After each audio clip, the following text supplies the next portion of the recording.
Hello friends, welcome to simplified paramedical. आज का हमारा टॉपिक है ब्लड फॉर्मेशन, जिसको हम हेमाटोपोइसिस भी बोलते हैं। तो हमारी बॉडी के अंदर ब्लड की फॉर्मेशन कैसे होती है, इसको हम डिटेल में समझेंगे इस वीडियो के अंदर। तो हम स्टार्ट करते हैं हमारे लर्निंग ऑब्जेक्टिव से, जिसमें हम देखेंगे कि ब्लड फॉर्मेशन कैसे होती है। देन हम देखेंगे जो हमारी हेमाटोपोइटिक स्टेम सेल्स होती हैं वो कैसे डिफरेंशिएट होकर के हमारी ब्लड सेल्स को बनाती हैं। देन इस हेमाटोपोइसिस प्रोसेस को या फिर ब्लड फॉर्मेशन को प्रोसेस को रेगुलेट कौन करता है, इसको समझेंगे। देन हम कुछ डिसऑर्डर्स देखेंगे जो कि हेमाटोपोइसिस से रिलेटेड होंगे। फिर हम बात करेंगे जो हेमाटोपोइसिस के प्रोसेस होता है उसको कौन कौन से फैक्टर जो है वो अफेक्ट कर सकते हैं। देन हम कुछ डायग्नोस्टिक टेस्ट देखेंगे जो कि ब्लड से रिलेटेड होंगे। देन हम लास्ट में ट्रीटमेंट अप्रोचेस देखेंगे जो कि हमारे ब्लड डिसऑर्डर्स को ट्रीट करने के लिए हम यूज कर सकते हैं। तो हम स्टार्ट करते हैं ब्लड फॉर्मेशन, जिसको हम हेमाटोपोइसिस भी बोलते हैं। अब ये हेमाटोपोइसिस क्या होता है? एक प्रोसेस होता है जिसके अंदर हमारी बॉडी के अंदर नई ब्लड सेल्स बनती हैं, और ये नई ब्लड सेल्स जो हैं वो इंश्योर करती हैं हमारी बॉडी के अंदर जो इनकी कंटिन्यूस सप्लाई है वो मेंटेन रह पाए, ताकि हमारी बॉडी जो है वो सही से फंक्शन परफॉर्म कर पाए। ठीक है। देन ये हेमाटोपोइटिक स्टेम सेल्स जो है वो कहाँ पे होती हैं? हमारे बोन मैरो के अंदर। और बोन मैरो के अंदर ये जो हेमाटोपोइटिक स्टेम सेल्स होती हैं वो नई ब्लड सेल्स को बनाने का काम करती हैं। अब ये बोन मैरो कहाँ पे प्रेजेंट होते हैं? ये बोन मैरो हमारी प्राइमरी साइट, हमारी बॉडी के अंदर जो कुछ बोन्स होती हैं, कुछ स्पेशल बोन्स होती हैं जिनके अंदर कुछ होलो स्ट्रक्चर्स होती हैं, वहाँ पे प्रेजेंट होती हैं। अब ये होलो स्ट्रक्चर हमारी बोन्स के अंदर कौन कौन सी बोन्स के अंदर प्रेजेंट होगा? वो है pelvic bone, spine, ribs, skull और एंड्स ऑफ लॉन्ग बोन्स, है ना। तो हमारे बोन्स के जो एंड पोर्शंस होंगे वहाँ पे ये बोन मैरो प्रेजेंट होती हैं। अब ये बोन मैरो जो है वो दो टाइप की होती हैं। पहला है रेड बोन मैरो, जिसका काम होता है एक्टिवली जो ब्लड सेल्स हैं उनको बनाने का काम होता है, और जो येलो बोन मैरो होता है वो फैट को स्टोर करने का काम करता है। इसके अलावा जो येलो बोन मैरो है वो रेड बोन मैरो के अंदर भी कन्वर्ट हो जाता है जब इसकी ज़रूरत होती है, जैसे कि आपकी बॉडी के अंदर बहुत ज़्यादा ब्लड लॉस हो जाता है सीवियर कंडीशन के अंदर, तो हमारी येलो बोन मैरो जो है वो रेड बोन मैरो के अंदर कन्वर्ट होगी और ब्लड फॉर्मेशन करने का काम करेगी। Okay. Then hematopoietic stem cells. Hematopoietic stem cell जो है वो मल्टीपोटेंट टाइप की स्टेम सेल है, जिसका काम होता है एक रेंज के अंदर ब्लड सेल्स की फॉर्मेशन करना। तो ये क्या कर सकती है? मल्टीपोटेंट स्टेम सेल्स सभी टाइप की ब्लड सेल्स के अंदर डिफरेंशिएट हो सकती है। ओके। और इसके पास में एक और पावर होती है सेल्फ रिन्यूइंग की। ये अपने आप को कॉपी कर सकते हैं, अपने आप को मल्टीप्लाई करके खुद के जैसी और कॉपीज बना सकती हैं, ताकि फ्यूचर के अंदर ये और ज़्यादा ब्लड सेल्स को बना पाएँ। ओके। देन हम बात करते हैं differentiation of haematopoietic stem sales. तो हमारी हेमाटोपोइटिक स्टेम सेल्स जो कि हमारे बोन मैरो के अंदर प्रेजेंट होती हैं, ये अपने आप को डिफरेंशिएट करके कैसे सभी टाइप की ब्लड सेल्स के अंदर कन्वर्ट हो जाती है उसको समझते हैं। तो हेमाटोपोइटिक स्टेम सेल्स सभी टाइप की ब्लड सेल्स के अंदर कन्वर्ट होने के लिए दो मेथड का यूज़ करती है, दो पाथवे का यूज़ करती हैं। तो इसको हम इस डायग्राम में समझ लेते हैं। तो हमारे जो बोन्स होते हैं उनकी एंड पोर्शन पे, ये जो एंड पोर्शन है यहाँ पे क्या प्रेजेंट होती हैं? बोन मैरो प्रेजेंट होती हैं, और इन्हीं बोन मैरो के अंदर हमारी हेमाटोपोइटिक स्टेम सेल प्रेजेंट होती हैं। और ये हेमाटोपोइटिक स्टेम सेल्स क्या करती हैं? दो पाथवे का यूज़ करती हैं। पहला जो पाथवे है वो कहाँ पे जाता है? हमारे पास में माइलॉइड प्रोजेनिटर सेल्स, जो कि माइलॉइड लाइनेज को कैरी करता है, और दूसरा हमारे पास में लिम्फोइड प्रोजेनिटर सेल्स जो कि लिम्फोइड जो लाइनेज है उसको कैरी करता है, वहाँ पे उस टाइप की सेल्स को बनाने का काम करता है। ओके। तो हम देखते हैं पहला हमारे पास में जो माइलॉइड लाइनेज है वो कौन कौन सी टाइप की सेल्स बनाता है। तो माइलॉइड लाइनेज जो है वो सबसे पहले इरिथ्रोसाइट्स बनाएगा। इरिथ्रोसाइट जो कि कैरी करता है ऑक्सीजन को हमारी बॉडी से, कार्बन डाइऑक्साइड को रिमूव करने का भी काम करता है। सेकेंड नंबर पे मेगा कैरियोसाइट्स। मेगा कैरियोसाइट जो है वो प्लेटलेट्स को बोलते हैं, और इसका काम होता है ब्लड के अंदर क्लॉटिंग करने का। जब हमारी बॉडी के अंदर कोई भी इंजरी हो जाती है तो ब्लीडिंग को रोकने के लिए क्या करती है? मेगा कैरियोसाइट्स क्लॉटिंग का काम करती है।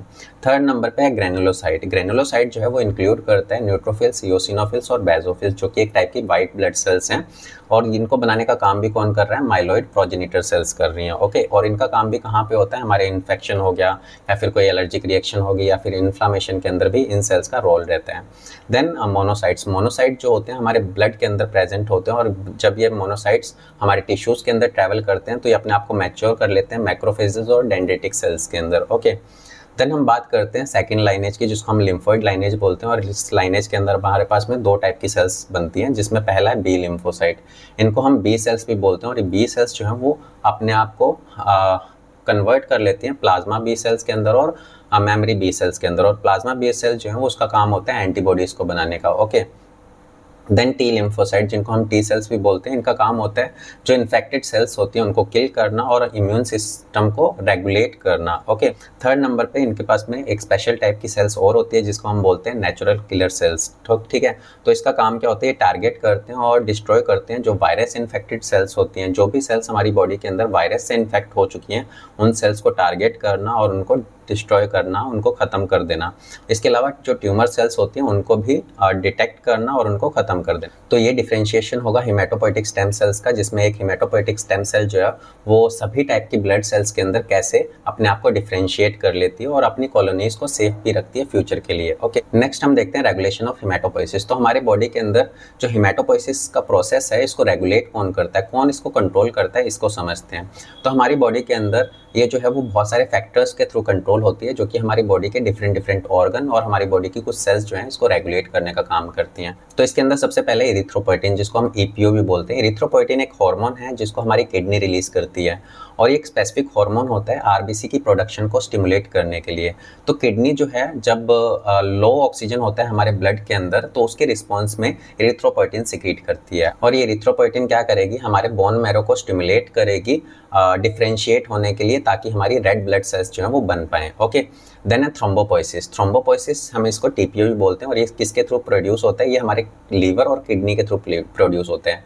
और ये भी क्या करती हैं, जब ब्लड के अंदर प्लेटलेट्स का लेवल कम होता है तो हमारी किडनी और लीवर जो है दोनों ही क्या करते हैं, थ्रोम्बोपोइटिन को सिक्रीट करते हैं और जो प्लेटलेट्स है उनको प्रोड्यूस कराने के लिए स्टिमुलेट कर देते हैं बोन मैरो को या फिर हिमेटोपोइटिक स्टेम सेल्स को। ओके, नेक्स्ट हमारे पास में ग्रेनुलोसाइट कॉलोनी स्टिमुलेटिंग फैक्टर, जिसको हम GCSF बोलते हैं।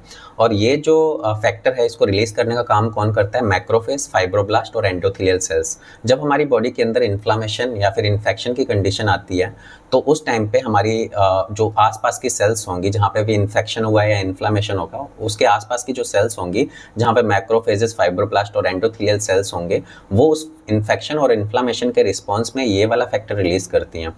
और ये वाला फैक्टर क्या करता है, हिमेटोपोइटिक स्टेम सेल्स को स्टिमुलेट करता है और क्या काम करेगा, वहाँ पे इन्फेक्शन से फाइट करने के लिए जो वाइट ब्लड सेल्स की ज़रूरत है उनको स्टिमुलेट करेगा बनाने के लिए, ताकि वहाँ पे और वाइट ब्लड सेल्स आएँ और इन्फेक्शन से फाइट करने में हेल्प करें। ओके, नेक्स्ट है इंटरल्यूकिन। इंटरल्यूकिन 6 भी क्या होगा, मैक्रोफेजेस, टी सेल्स और एंडोथेलियल सेल्स के थ्रू प्रोड्यूस होगा। और ये कब प्रोड्यूस होता है, जब भी हमारी बॉडी के अंदर इन्फेक्शन और टिश्यू इंजरी होती है उस टाइम पे वो जो इंजर्ड टिश्यूज़ होते हैं वहाँ पे क्या होता है, वो कुछ केमिकल्स रिलीज करते हैं जिनका नाम क्या होता है, इंटरल्यूकिन। और ये इंटरल्यूकिन जो है वो हिमेटोपोइटिक स्टेम सेल्स को मैसेज देने का काम करती हैं ताकि वहाँ पे और ब्लड सेल्स आएँ और उन टिश्यू इंजरी को हील करने में हेल्प करें। ओके, देन उसके बाद में हमारे पास में इंटरल्यूकिन 7। इंटरल्यूकिन 7 जो है वो हमारे स्ट्रोमल सेल्स के थ्रू प्रोड्यूस होती है हमारे बोन मैरो के अंदर और थाइमस, ताकि हमारे बॉडी के अंदर लिम्फोसाइट का डेवलपमेंट हो पाए। ओके, नेक्स्ट हम स्टार्ट करते हैं डिसऑर्डर्स ऑफ हिमेटोपोइसिस। तो हिमेटोपोइसिस से रिलेटेड कौन कौन से डिसऑर्डर्स हो सकते हैं उसको समझते हैं। इसके अंदर सबसे पहले है एनीमिया। एनीमिया जो होता है हमारी बॉडी के अंदर आरबीसीज की कमी हो जाने की वजह से होता है। जब आपकी बॉडी के अंदर आरबीसीज जो है वो कम हो जाएंगी या इनसफिशियंट हो जाएंगी, उसको हम क्या बोलते हैं, एनीमिया। या फिर आरबीसीज जो है वो डिस्ट्रॉय ज़्यादा होने लग जाती हैं, तब भी हमारे आरबीसीज की कमी हो जाती है, जो कि आप इस डायग्राम में भी देख सकते हो। एक नॉर्मल ब्लड के अंदर आपको आरबीसीज जो है वो कुछ इस तरीके से दिखाई देंगी। जब एनीमिया की कंडीशन होगी तो आपको ब्लड के अंदर जब आप डायग्नोस्टिक टेस्ट परफॉर्म कराओगे तो वहाँ पे आपको आरबीसीज जो है वो कम दिखाई देंगी। ओके, सेकंड नंबर पे है ल्यूकीमिया। ल्यूकीमिया क्या होता है, अनकंट्रोल्ड प्रोलिफरेशन ऑफ एबनॉर्मल डब्ल्यूबीसीज। तो एक ऐसी कंडीशन जब हमारी डब्ल्यूबीसीज जो है वो अपने आप को प्रोलिफरेट करते टाइम पे एबनॉर्मल डब्ल्यूबीसीज के अंदर कन्वर्ट हो जाती हैं, तो उस कंडीशन को हम क्या बोलते हैं, ल्यूकीमिया, या फिर इसको हम ब्लड कैंसर भी बोलते हैं। तो इसके अंदर क्या होता है, जो हमारे एक नॉर्मल ब्लड होता है उसके अंदर डब्ल्यूबीसीज जो है वो कुछ इस तरीके से दिखाई देते हैं, जिसमें इसमें दिखा रखा है इरिथ्रोसाइट, मोनोसाइट, न्यूट्रोफिल्स, लिम्फोसाइट, जो व्हाइट कलर की आपको दिख रही हैं। ये क्या है, हमारे पास में व्हाइट ब्लड सेल्स हैं। एक नॉर्मल ब्लड के अंदर वाइट ब्लड सेल्स जो है वो कुछ इस अमाउंट के अंदर होती हैं, बट ल्यूकीमिया की जब कंडीशन आती है तो ये जो वाइट ब्लड सेल्स होते हैं उनका नंबर बढ़ सकता है और उनकी जो शेप होती है वो एबनॉर्मल हो सकती है। ठीक है, एबनॉर्मल डब्ल्यूबीसीज बनने लग जाती हैं हमारी ल्यूकीमिया की कंडीशन के अंदर, जो कि हम ब्लड कैंसर भी बोलते हैं इसको। ओके, देन थर्ड नंबर पे लिम्फोमा। लिम्फोमा क्या होता है, हमारे लिम्फेटिक सिस्टम के अंदर कैंसर फॉर्मेशन होने लग जाता है। इसको हम क्या बोलते हैं, लिम्फोमा, जो कि आप इस डायग्राम में देख सकते हो। जो लिम्फ नोड होते हैं वहाँ पे एबनॉर्मल सेल्स ग्रो करती हैं और लिम्फोमा फॉर्मेशन करती हैं। नेक्स्ट है हमारे पास में थ्रोम्बोसाइटोपेनिया, एक कंडीशन जिसके अंदर हमारे ब्लड के अंदर प्लेटलेट्स की कमी हो जाती है और प्लेटलेट्स की कमी होने की वजह से ब्लीडिंग का रिस्क जो है वो इंक्रीज हो जाता है। हमारे ब्लड वेसल्स जो है वो लीकी हो जाते हैं और उसमें से आरबीसीज जो है वो लीक आउट होकर के बाहर आने लगती हैं, या ब्लड जो है वो लीक आउट होकर के बाहर आने लगता है, जो कि आपको स्किन के नीचे कुछ रेड स्पॉट्स के अंदर इस तरीके से दिखाई देगा। ओके, देन हम बात करते हैं पॉलीसाइथेमिया वीरा, एक ऐसी कंडीशन जिसमें आरबीसी का एबनॉर्मल प्रोडक्शन होने लगता है, बहुत ज़्यादा आरबीसी जो है वो बनने लग जाती हैं। इसको हम क्या बोलते हैं, पॉलीसाइथेमिया वीरा बोलते हैं। नेक्स्ट हमारे पास में बोन मैरो फेलियर सिंड्रोम, कुछ कंडीशन जैसे कि एप्लास्टिक एनीमिया की कंडीशन के अंदर हमारा बोन मैरो जो है वो सफिशिएंट अमाउंट के अंदर हमारे ब्लड सेल्स को नहीं बना पाता है। इसी को हम क्या बोलते हैं, बोन मैरो फेलियर सिंड्रोम बोलते हैं। ये हमारे बोन मैरो डैमेज होने की वजह से भी हो सकता है, जिसमें हमारी बोन मैरो डैमेज हो जाए, जिसके अंदर हमारी जो ब्लड सेल्स हैं वो प्रॉपर अमाउंट के अंदर नहीं बन पाती हैं डैमेज होने की वजह से। तो एक नॉर्मल बोन मैरो जो है कुछ इस तरीके से ब्लड सेल्स बनाती हैं, तो एक एबनॉर्मल बोन मैरो जो कि एक एप्लास्टिक एनीमिया वाली कंडीशन के अंदर जो बोन मैरो है वो सफिशिएंट अमाउंट के अंदर ब्लड सेल्स नहीं बना पाती है। ओके, नेक्स्ट हम बात करते हैं फैक्टर अफेक्टिंग हिमेटोपोइसिस। कौन कौन से फैक्टर होते हैं जो कि हिमेटोपोइसिस के प्रोसेस को अफेक्ट कर सकते हैं। तो इसके अंदर पहला है न्यूट्रिशनल डेफिशिएंसीज। अगर आपकी बॉडी के अंदर न्यूट्रिशन की कमी होगी तो आपका हिमेटोपोइसिस जो प्रोसेस है वो सही से नहीं हो पाएगा। जैसे कि lack of iron, vitamin B12, folic acid जो है, अगर आपकी बॉडी के अंदर सही अमाउंट के अंदर आप नहीं ले रहे हो तो आपकी हिमेटोपोइसिस नहीं हो पाएगी, क्योंकि आयरन, विटामिन B12 और फॉलिक एसिड जो है वो आरबीसी की प्रोडक्शन के लिए इंपॉर्टेंट होते हैं, क्योंकि आरबीसी को बनाने के लिए इन सभी चीज़ों की जरूरत पड़ती है। जैसे कि आयरन जो है वो हीमोग्लोबिन के अंदर होता है, विटामिन B12 जो है और फॉलिक एसिड जो है वो आपके जो रेड ब्लड सेल्स है उसके डीएनए को सिंथेसाइज करने में हेल्प करते हैं। तो इस तरीके से न्यूट्रिशनल डेफिशिएंसी अगर होती है तब भी आपकी हिमेटोपोइसिस जो प्रोसेस है वो सही तरीके से नहीं हो पाएगा। देन उसके बाद में जेनेटिक म्यूटेशन, कुछ जेनेटिक डिसऑर्डर्स जैसे कि सिकल सेल एनीमिया और थैलेसीमिया, कुछ ऐसी कंडीशन जो कि जेनेटिक होती हैं और इनकी वजह से क्या होता है, आपकी जो हिमेटोपोइसिस प्रोसेस है वो सही से नहीं होती है। जैसे कि इसमें एग्जांपल सिकल सेल एनीमिया के अंदर हमारी जो आरबीसीज जो हैं जो बनती हैं वो कैसी होती हैं, सिकल शेप में होती हैं, जो कि अनयूजफुल होती हैं, वो अपना फंक्शन परफॉर्म नहीं कर पाती हैं सिकल शेप होने की वजह से। ओके, देन इन्फेक्शन, कुछ इन्फेक्शंस जो हैं वो बोन मैरो को सप्रेस कर देते हैं, बोन मैरो को फंक्शन को कम कर देते हैं। जैसे कि HIV हो गया, हेपेटाइटिस की कंडीशन होती है, उसके अंदर हमारे जो बोन मैरो होते हैं वो सप्रेस हो जाते हैं और सफिशिएंट अमाउंट के अंदर ब्लड सेल्स को नहीं बना पाते हैं। ओके, नेक्स्ट हमारे पास में कीमोथेरेपी या रेडिएशंस।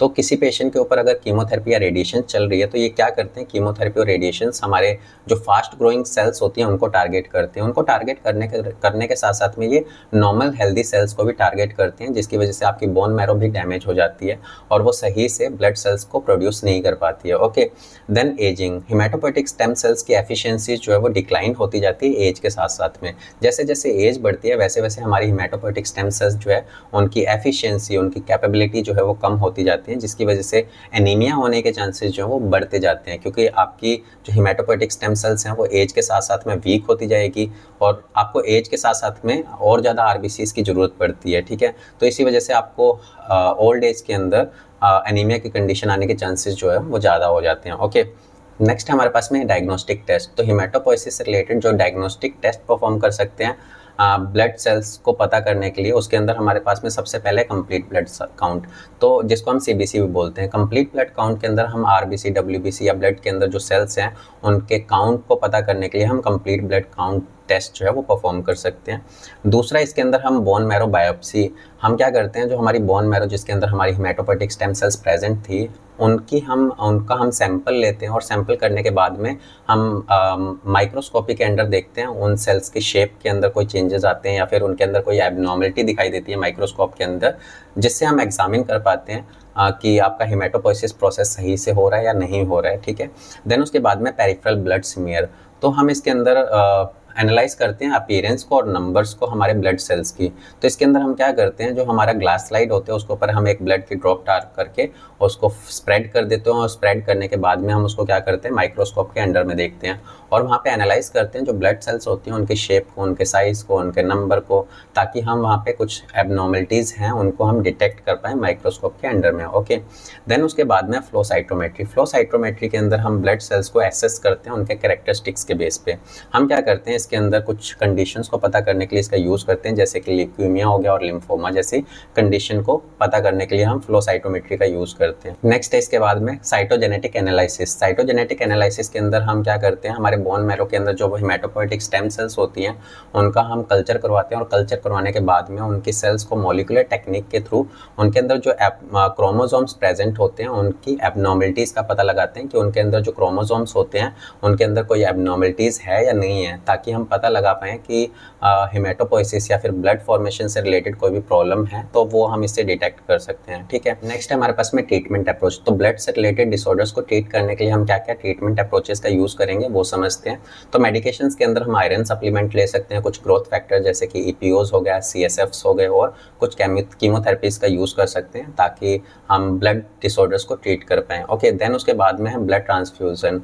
किसी पेशेंट को अगर ब्लड से रिलेटेड कोई कंडीशन है जैसे कि एप्लास्टिक एनीमिया की कंडीशन है तो वहाँ पे आप ब्लड ट्रांसफ्यूज़न कर सकते हो और उसके ब्लड लॉस को रिप्लेस करने के लिए। नेक्स्ट हम देखते हैं बोन मैरो ट्रांसप्लांट। तो हम क्या करते हैं, जो भी डिजीज्ड बोन मैरो होता है वहाँ की बोन मैरो को हम ट्रांसप्लांट कर देते हैं हेल्दी स्टेम सेल्स के साथ में। ठीक है, तो हेल्दी स्टेम सेल्स को हम डिजीज्ड बोन मैरो की जगह पे रिप्लेस कर देते हैं ताकि वहाँ पे ब्लड सेल्स जो है वो बन पाएँ। नेक्स्ट हमारे पास में टारगेटेड थेरेपी। टारगेटेड थेरेपी के अंदर हम कुछ ड्रग्स और सब्सटेंस का यूज़ करते हैं जो स्पेसिफिकली टारगेट करते हैं स्पेसिफिक सेल्स को, जैसे कि कैंसर सेल्स या एबनॉर्मल सेल्स को।